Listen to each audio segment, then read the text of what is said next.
Welcome to the Next Play podcast. This is season 2, where we are focused on developing a championship mindset. And we have a couple special guests. One is Candace Cieslo. How did I do on the name that time? Cieslo. Perfect. Perfect. Getting better.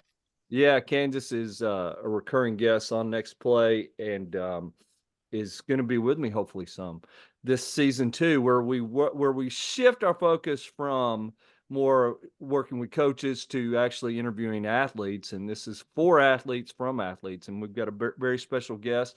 We have Kacie Schmidt. Kacie is an All-American from Oregon Tech University. She plays for Greg Stewart, who is the co-host at times of this podcast and hasn't been on in a while, but hopefully we'll get Greg back on here. And he was going to come on with us, but then he decided that like you would just do better without him. I don't know what that means, but anyway. So Kacie, great to have you. How you doing today?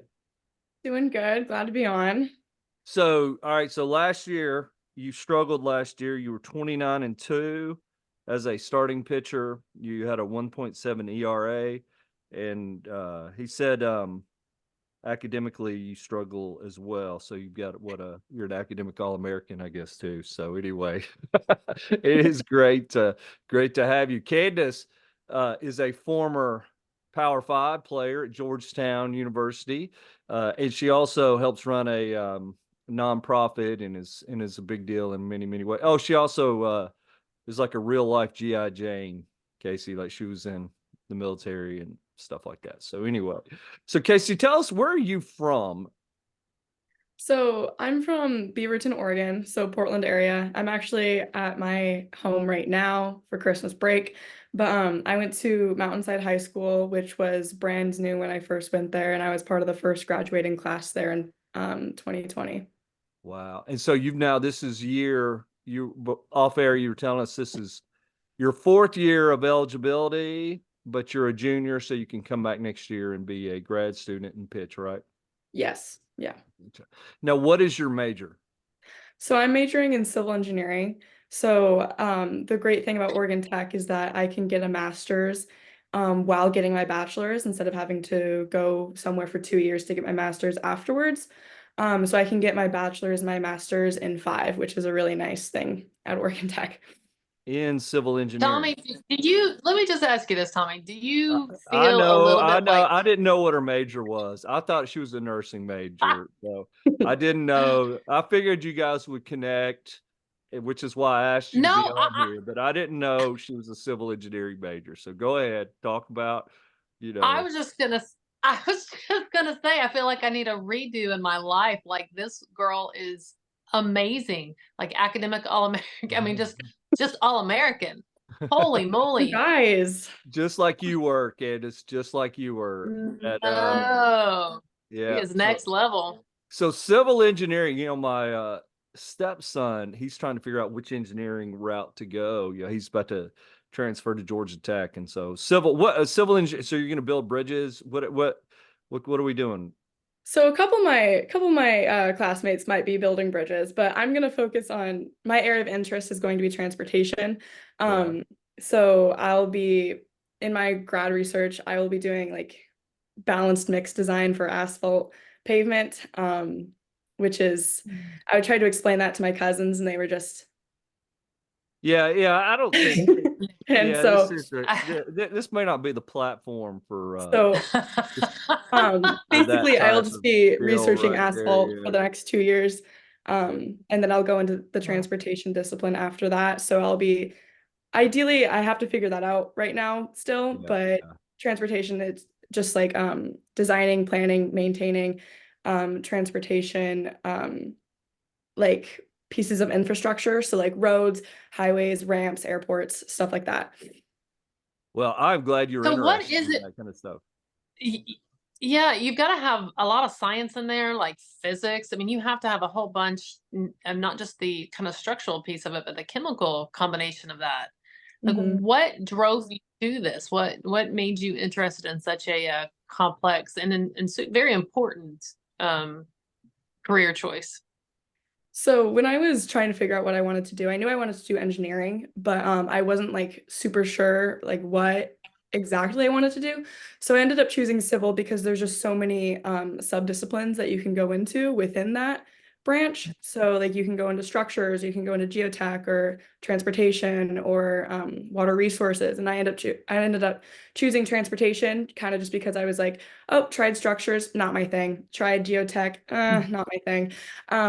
So it was just kind of like a trial and error kind of process. And this is like what I've settled on. And this is what I can see myself doing, like 10, 20, 30 years down the road. Wow. That's, Wow. well, I mean, obviously you're incredibly impressive. And let's talk about the mindset of a pitcher, first of all. So you're a pitcher, and that's about as big as it gets in sports as far as the importance of one position, quarterback to football, maybe you could argue. But, first of all, when did you decide you wanted to be a pitcher? But you guys have to make those decisions like when you're 3 or 4 years old, right? Yeah, so I was heavily influenced.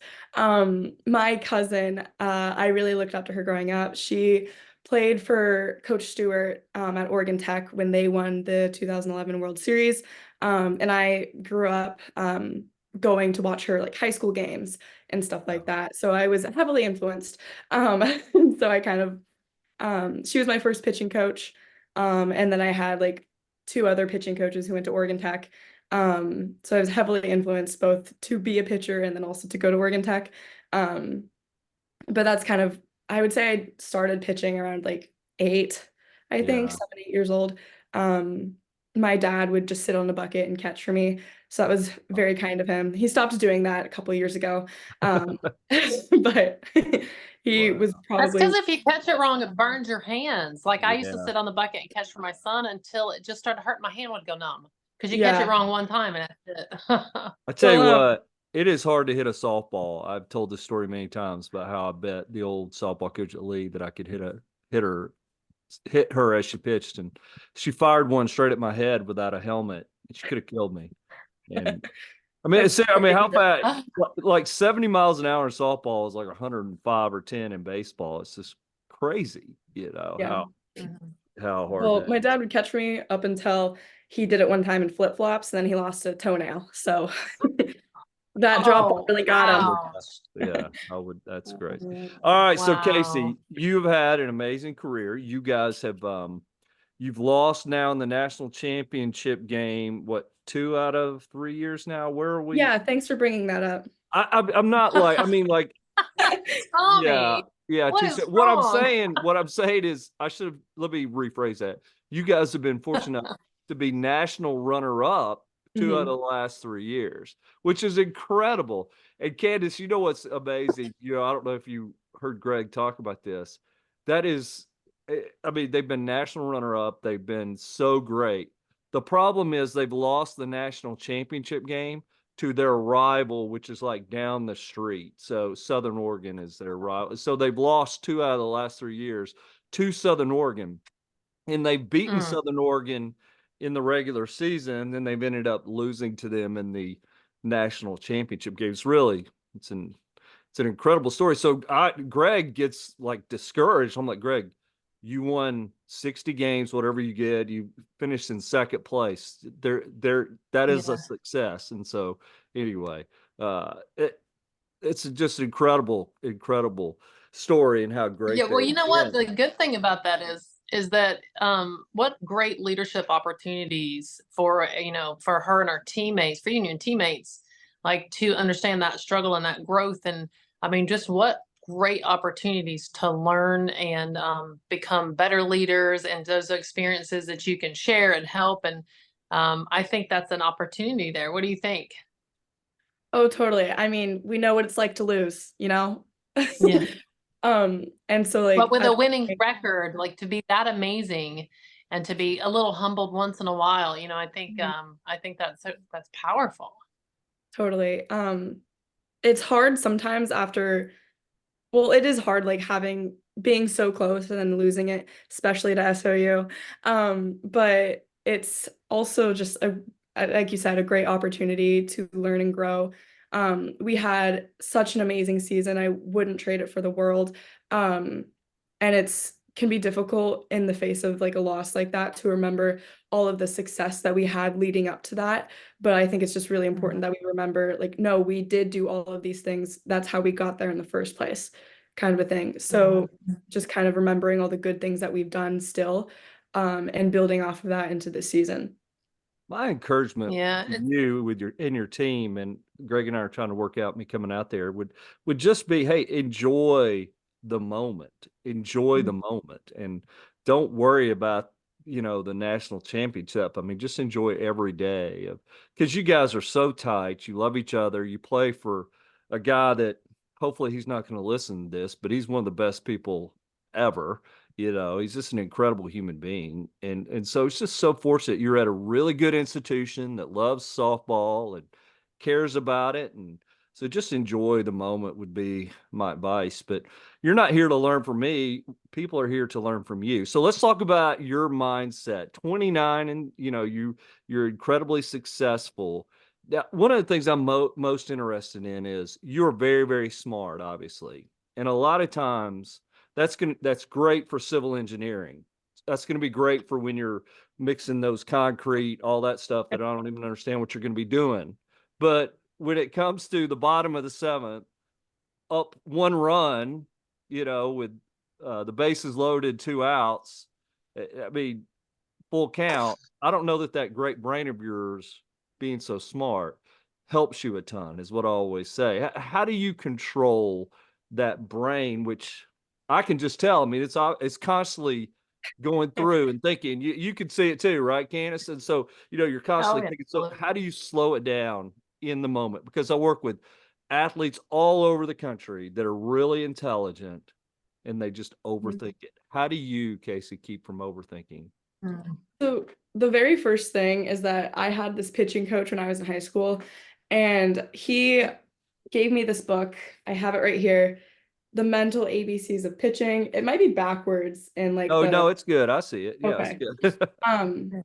But I have read this book so many times, and every time I like feel like my performance like slipping a little bit, I just go back to the basics, break it down again. I think it's really important that that I'm able to like talk to myself and coach myself when I'm not on the rubber. So like I throw a pitch, no longer a pitcher. What happened? What went wrong? How should I fix it? And so like I just become my own coach in that moment, I guess, as I'm walking back and then facing the hitter, stepping back on the rubber, no longer the coach, I'm the pitcher, I'm the machine, kind of a mentality. Wow. All right. So you said, all right. So let's walk through that. All right. So, someone, all right. So you pitch a ball, whatever. It's a ball. It's bad. You didn't make a good pitch right there. So you walk off the row outside the circle. Now you're the coach in your own head's what you're saying, right? So that's where you're coaching yourself, right? But once you get on the rubber, now what happens? You turn that So off. at that moment, like I've spent like the last couple seconds thinking, okay, I tried to do this. What went wrong? And how am I supposed to fix it into the next thing? And so Yeah. then after I've kind of reflected on that and I've figured out what exactly is the end goal of the next pitch, that's when I step onto the rubber, and that's when I kind of try to implement those things into the next pitch. Yeah. And this is also what I tell all of my I've been like a pitching coach for the past couple years, Yeah. to like a dozen younger students. And so this is like the same thing that I tell them. And I try to coach myself in the way that I would coach a 10-year-old, where I'm like trying to like be like constructively kind while also still saying things that are important, instead of just being like, that was a really bad pitch, you need to do better. Because Yeah. I feel like a lot of the self-talk that we as athletes have is predominantly negative. And so being able to kind of see yourself as your younger self and then coach Yeah. yourself from there, it gives you a lot more capacity to be kinder to yourself. I love that, kid. It's coach yourself like you were a That 10-year-old, like you're talking to your 10-year-old self. That's great stuff right there. that is Yeah. Yeah, that's a mental maturity that you're talking about that I haven't even heard of. I would never even thought to phrase it that way. How long have you been able to kind of give yourself that grace, because that is definitely not a traditional kind of alpha athlete mentality. It is, it's either one extreme or the other. I suck or I'm great. But that ability to be kind to yourself, that's impressive. When did you learn to do that? Well, that's still something that I work on every single day, where I'm like in a bullpen and I'm like, well, that was really crappy. And I'm like, wait a minute. Like, let's take that back. But I've like, but I've been trying to coach. I've been coaching for like the past 5 years. I have like a dozen students when I come back from school that I'll see and coach. And so that really helps me, where I'm like, okay, like if I was the pitcher in that moment, I'm thinking this about myself. What do I need to hear from an external person? And so then when I'm pitching, I try to externalize my thoughts, where I'm like, okay, like this other person is the person that's coaching me, not myself. Wow. So I'm trying to externalize my own coaching, so that it's not me thinking that was a really bad pitch. It's the person, because I wouldn't want to hear that from somebody. Like, Right. Wow. That's just what I've been trying to do, and I work on it every time I'm pitching. I've been trying to do this for the past couple years, and try to give myself that grace, where I'm like, hey, like this isn't the end of the world. We live on a floating rock in the corner of the universe. This is just a game. Yes. Isn't it amazing, Kacie? That's so great that you work like crazy at something, and you have to work to be good at it. But in the moment, you have to relax and realize it's not life or death. It's such a paradox if you think about it, And it can totally feel like it's life or death. Like it's just not. Yeah. That's I mean, like Kacie, I've worked with a softball team over the last couple of years that has lost a teammate in a car wreck. I mean, when I work with them, they understand what life or death is. They don't, it's different with pressure for them. They know, hey, they've been through something horrible. So it isn't life or death. That is powerful stuff. Now, are you a PO or go ahead, Candace. I was just going to say, putting that in perspective, I help a high school basketball team right now, coaching them, and they get very upset over pretty small stuff. And I often try to explain, I say, no one's shooting at you. This is fine. It's basketball. It's a game. It literally is a game. But for you to be able to articulate that and embrace that at this moment, again, it's really a breath of fresh air for you to have that perspective. Is this a team kind of mentality? Is this something that you have developed, or the team developed, or was it simultaneous? How did this come about? So we have this little saying that we started going into this year, because a lot of us are overthinkers, and like we'll be in the moment, and we practice partying under pressure as a team, and sometimes we practice putting ourselves into high pressure situations, so that when we do have an actual high pressure situation, we can say, well, I've done this 1,000 times and I've been successful. This is nothing new. This is already what I know and I can be successful at. And just this year we started this thing where we see somebody overthinking, and I'm so guilty of this.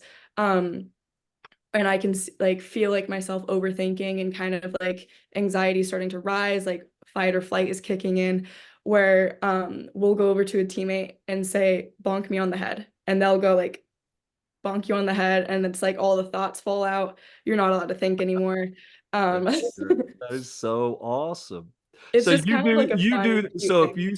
if you see one of your teammates overthinking it, you go to them, or And I'm they like, ask you? Yeah. Wow. It's a little bit of both. Sometimes in my bullpens, I'll go up to my catcher and I'm like, hey. That's awesome. That's great.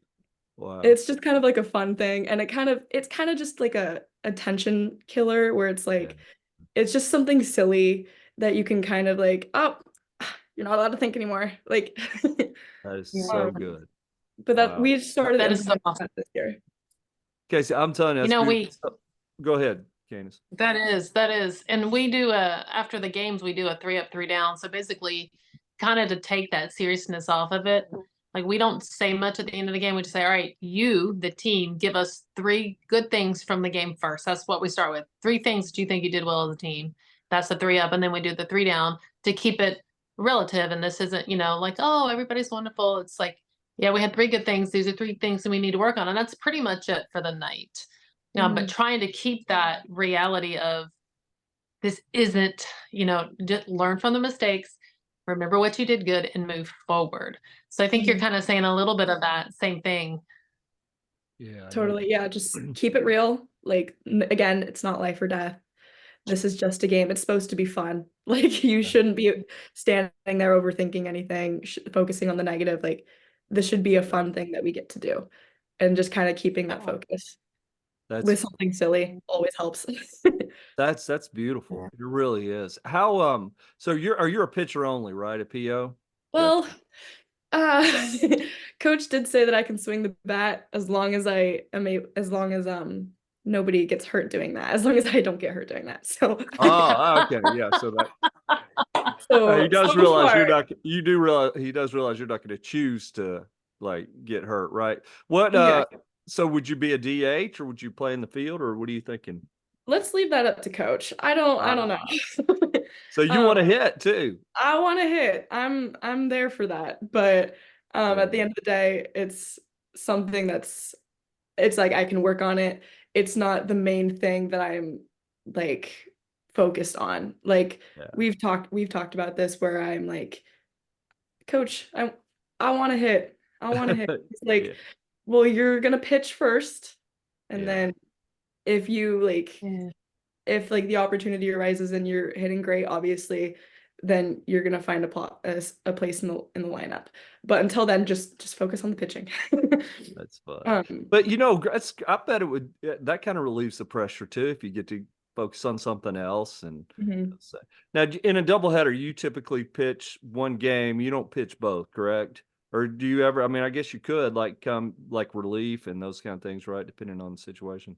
So usually Kenzie and I will alternate. So like she or I will pitch the first game and then she or I will pitch the second game, and we stay warm for both games in case there's like a relief situation needed. But we have a lot of pitchers this year and I'm really excited to be able to implement people in relief scenarios if we're up or if we need some extra help.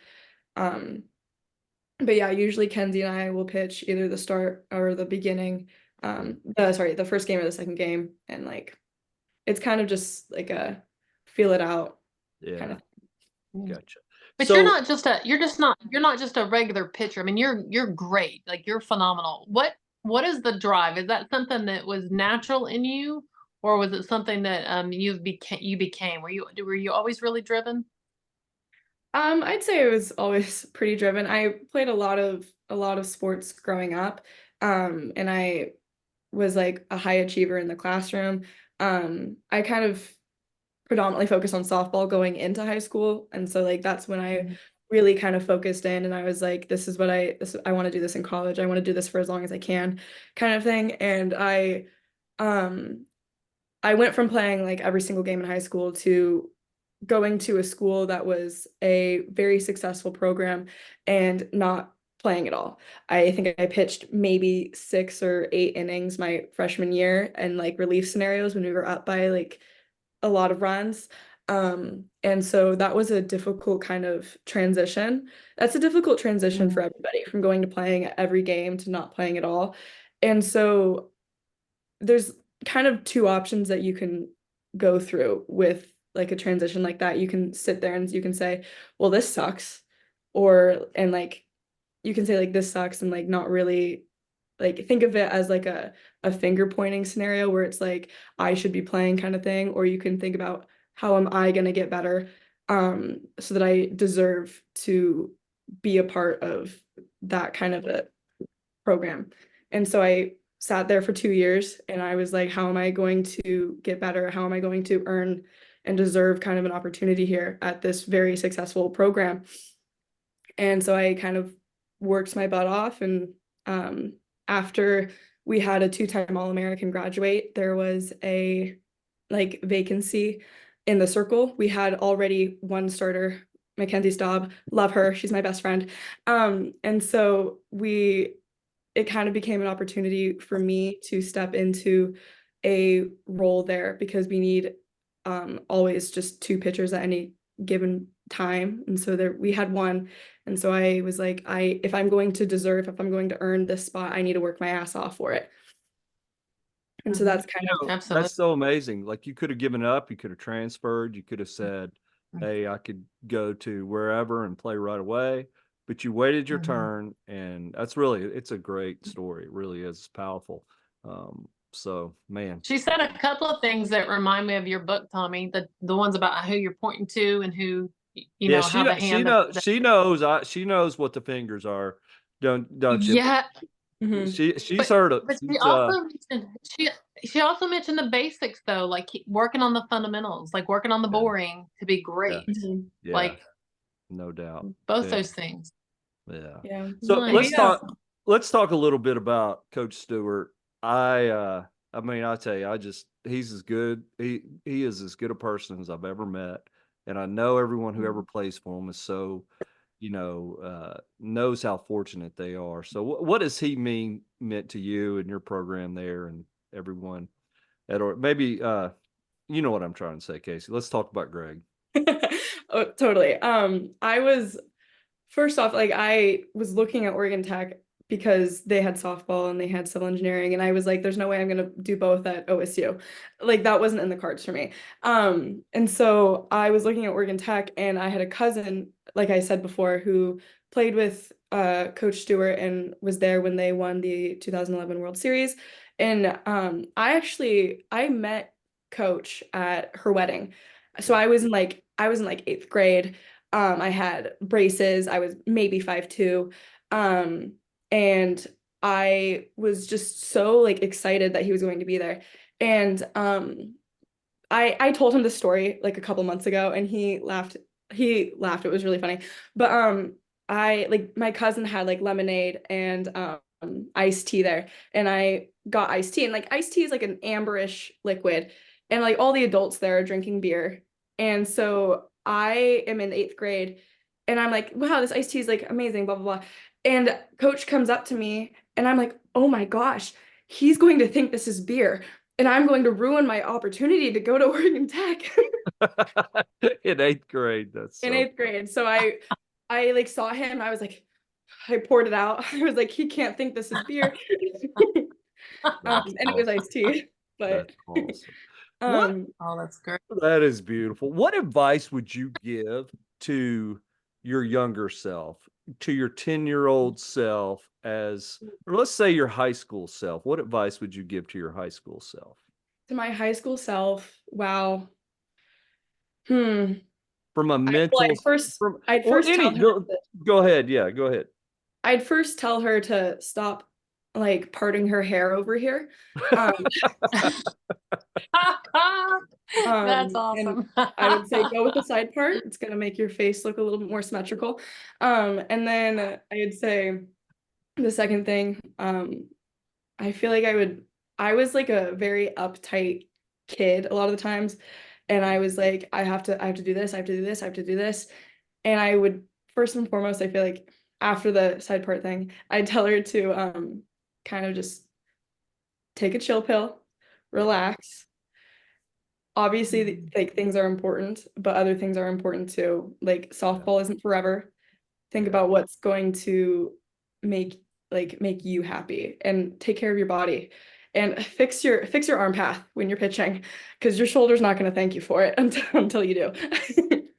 Wow. How do you manage your time with civil engineering and heavy load of softball? I mean, what advice would you give to people managing their time? I mean, because you're in a real major there.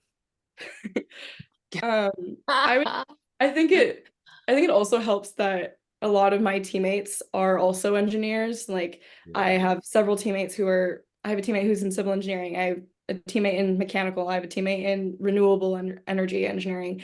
And we have a student who's a nursing major. So like I'm like surrounded by people who are just as equally like our schedules are just as equally like important and demanding.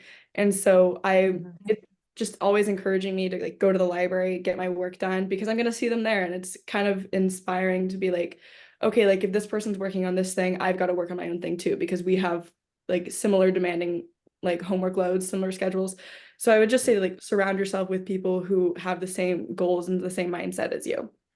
You are the average What of the about, 5 people you hang out with most. You are the Yes, average of exactly. 5 people.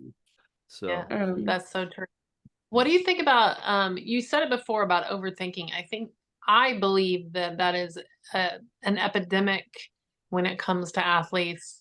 Like and especially like basketball, you're lucky because you make a mistake and 2 seconds later, you're making another one. It doesn't matter. You don't have time to focus as much. But I think baseball and softball definitely have that propensity to have overthinkers. How would you coach a younger you? How would you coach a high schooler or a junior high schooler that really overthink?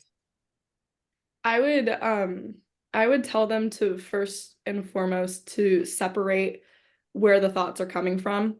Like if you're coaching yourself, you're like trying to think about like what you need to do. If you had somebody else saying those things to you, what would you think of them saying those things to you? And so I would just probably really encourage them to talk to themselves with kindness, and just kind of, you're going to fail.